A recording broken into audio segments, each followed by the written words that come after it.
bon, dans l'ensemble, il y a à la fois la rénovation des bâtiments, hein, c'était la première tranche de travaux qu'on a fait, un peu plus de presque 4 millions d'euros. Hein. Et puis, bon, on voyait bien que, c'est-à-dire que plus on avance, plus on voit ce qu'il y a encore à faire. Hein. Donc, évidemment que pour donner le cachet nécessaire à Saint-Lizier, c'était nécessaire de traiter les extérieurs. Hein. Donc,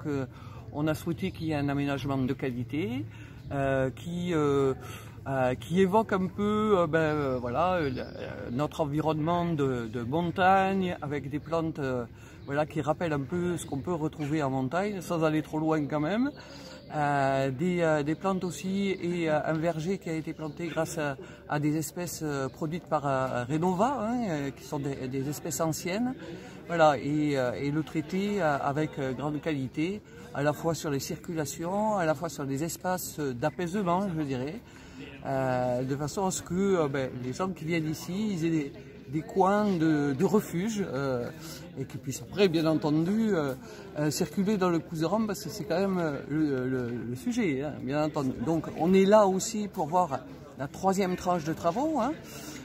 puisqu'on va traiter le bâtiment F et le bâtiment A qui est resté aujourd'hui, de façon à ce que là on ait un ensemble et qu'on arrive aux alentours de 80 logements de grande qualité dans un site quand même tout à fait exceptionnel. Donc oui, la belle Endorbi s'est bien réveillée. De France qui exploite, hein, je le redis, hein, qui a l'habitude d'exploiter des sites comme ça patrimoniaux, hein, et bien entendu que voilà, Saint-Lizier avec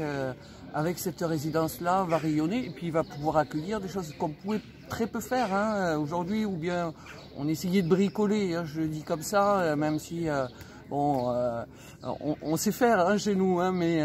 voilà, là, il y aura des salles de séminaire, il y aura du logement de qualité et on peut asseoir Saint-Lizier comme un des pôles qui peut accueillir voilà, des groupes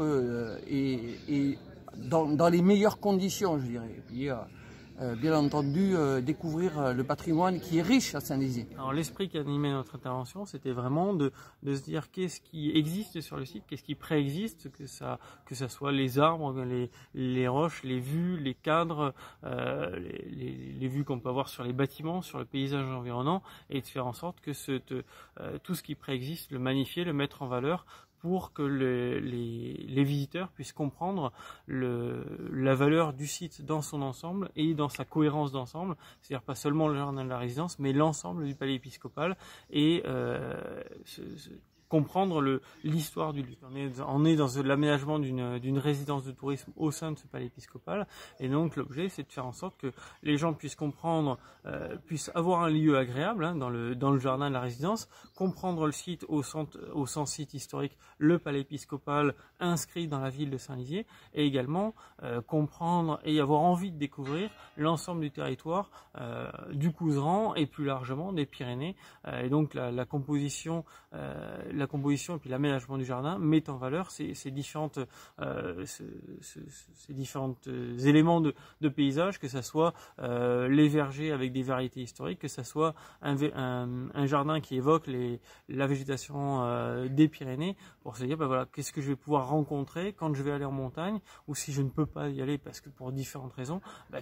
qu'est-ce que je pourrais y voir et avoir ce sentiment d'accroche sur le territoire du Couserans. Notamment nocturne. Alors l'éclairage qui a été conçu par Wonderful Light avec du matériel qui est là pour consommer le moins possible. Au cœur du jardin, vous allez trouver des lanternes qui ont été spécialement dessinées par Wonderful Light pour ne pas poser de réseau d'éclairage, donc ne pas risquer d'altérer des vestiges archéologiques sur le site. Et on a simplement des petits panneaux solaires sur chaque petite lanterne qui vient non pas éclairer le jardin, mais le rendre vivant la nuit avec une petite lumière qui est l'équivalent d'une bougie, entre guillemets, le rendre vivant, donner envie de découvrir le volume la nuit.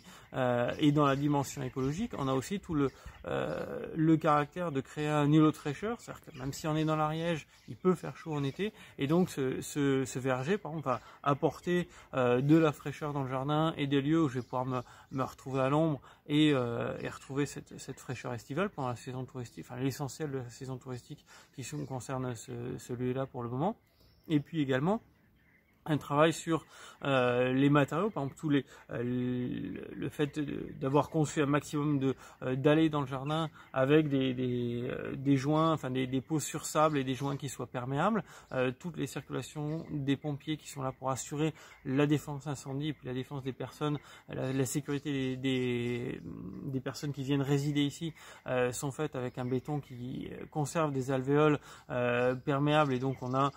moins de béton et plus de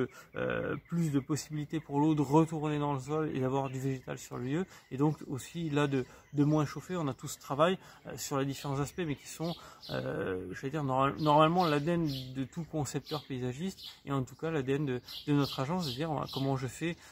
mieux avec beaucoup moins, en étant toujours attentif, quel que soit le projet, à ces questions de réchauffement climatique, de cycle de l'eau à l'échelle locale et puis à l'échelle continentale, et de pouvoir y prêter attention sur l'ensemble des projets, et être également, en tant que concepteur, on a toujours la possibilité pendant nos études de sensibiliser le maître d'ouvrage à plus large échelle à ces questions-là, et de lui porter l'attention sur ces points. Comme on a dit, il faut réveiller la belle endormie, c'était mon slogan de campagne, souvenez-vous. Donc je disais que comme j'étais médecin réanimateur, donc j'allais réanimer cette belle endormie. Donc effectivement, elle se réveille, elle s'est réveillée depuis quelques temps, puisqu'il y a 56 duplex qui sont déjà mis en circulation, et la nouvelle tranche de la résidence du Palais des Évêques, c'est d'une part le bâtiment F avec 13 duplex, et surtout un sauna et une piscine couverte, ce qui va nous permettre de développer du tourisme d'affaires,